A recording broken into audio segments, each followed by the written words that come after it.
дуруд ба ҳаводорони каломи бадеъ. рубрикаи аркони сухан давом дорад. суҳбати имрӯзаи мо маълумоти шарҳуҳолии шоираи ширинкаломи тоҷик Зебунисост. шоираи ширинкаломи тоҷик Зебунисо соли 1639 дар деҳлӣ таваллуд ёфтааст. ӯ духтари шоҳи Ҳиндустон Аврангзеб буд. модари Зебунисо Дилрасбону духтари саркардае аз хонадони Сафавияи Эрон, бадеъуззамони муқаллиб ба Шоҳнавозхон будааст. падари Зебунисо Аврангзеб Ҳофиза Марьямро, ки модари яке аз умарои салтанати ӯ Иноятуллохон буда, чун зани олимаву фозила шӯҳрат доштааст, муаллимаи Зебунисо таъйин мекунад. ин зани олима бо супориши шоҳ Аврангзеб ба духтари хушзеҳн заруриёти диниро меомӯзонад. шавқу ҳаваси ӯро ба адабиёту ҳунар бедор менамояд. сипас чанде аз донишмандон, адибону дарбори шоҳ Аврангзеб ба таълиму тарбияи Зебунисо машғул мешаванд. Зебунисо аз онҳо сарфу наҳви арабӣ, мантиқ, ҳикмат ва таърихро омӯхта, дар навиштани хатҳои настаълиқ, насху шикаста маҳорат пайдо мекунад. дар байни устодони Зебунисо хусусан хизмати шоир ва донишманд Мулло Муҳаммад Саид Ашрафи Мозандаронӣ бузург будааст. ин марди фозил дар байни солҳои 1659-1672 ба Зебунисо забону адабиёти форсӣ ва илмҳои маъмули он замонаро таълим додааст. шоҳ Аврангзеб аз байни фарзандонаш Зебунисоро ниҳоят дӯст медоштааст ва барои ӯ соли 400 000 рупияро маош таъин кардааст. аммо соли 1681 Зебунисо ба мусибате дучор мешавад.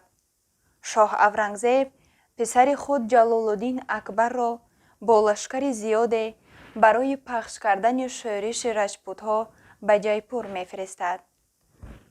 шоҳзода бо раҷпутҳо забон як карда ба муқобили падар сар мебардорад. душманони Зебунисо шоҳ Аврангзебро бовар мекунонанд, ки шоҳзода Акбар бо маслиҳати Зебунисо раҷпутҳоро ба тарафи худ кашида, барои ба даст овардани тоҷу тахти падар кӯшидааст.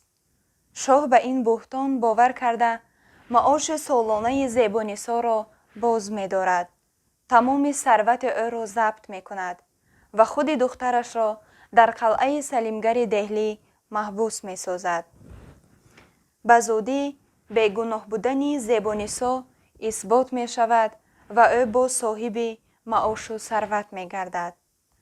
Зебунисо аз ҳисоби сарвати худ китобхонаи бузурге бунёд мекунад ва нисбат ба адибону олимон, муншиёну хушнависон ғамхорӣ менамояд.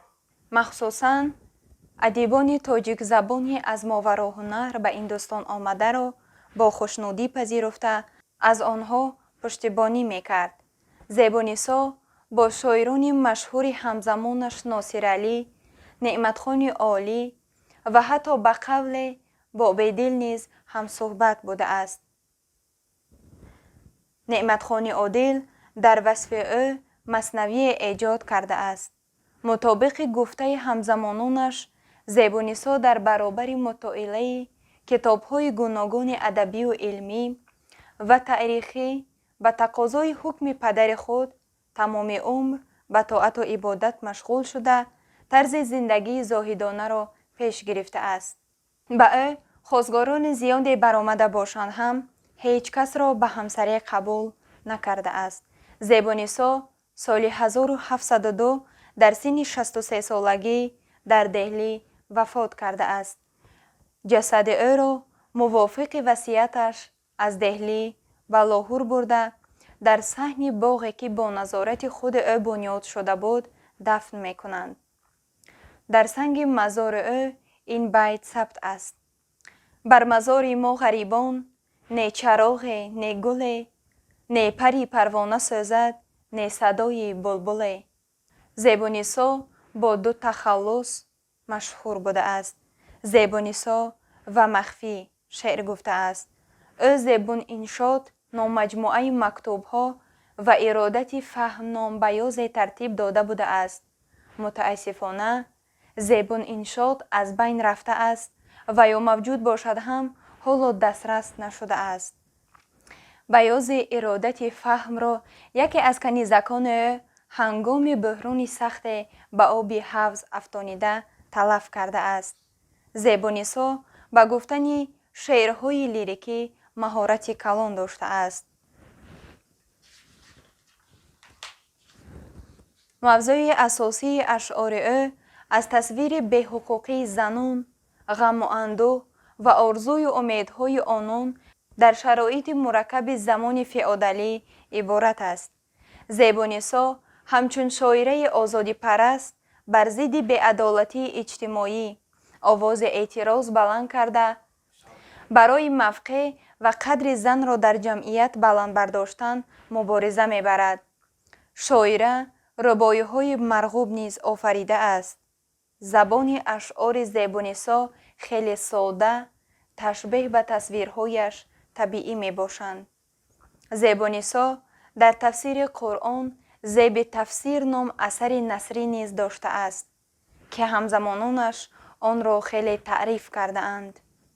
دور باد از تن سری کارایشی داری نشد، بشکند دستی خم بر گردنی یاری نشد. در قیامت سر چسان بیرون کند از جیب خاک، سینه آن کس که داغی لاله رخساری نشد. در نظر شاهد نداری دیده از عالم بپوش، کور به چشمی که لذتگیر دیداری نشد. صد بهار آخر شد و هر گل به فرق جا گرفت، صد بهار آخر شد و هر گل به فرق جا گرفت. غنچه داغ دل ما زیب دستاری نشد. هر متاعی را خریدار است در بازار حسن، هر متاعی را خریدار است در بازار حسن.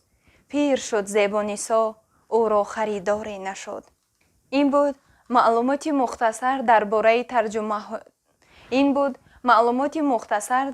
ترجمه حال شاعره شیرین کلام تاجیک زیبانیسا. خیر تا برنامه‌های نوبتی صحیفه 1000 کتاب با ما باشد. هواداران کلام بدیع، عزیزان دل و دیده، از شما احترامانه خواهش می‌نماییم برای ترغیب صحیفه ما در یوتیوب با نام 1000 کتاب مساعدت نمایید. خیر.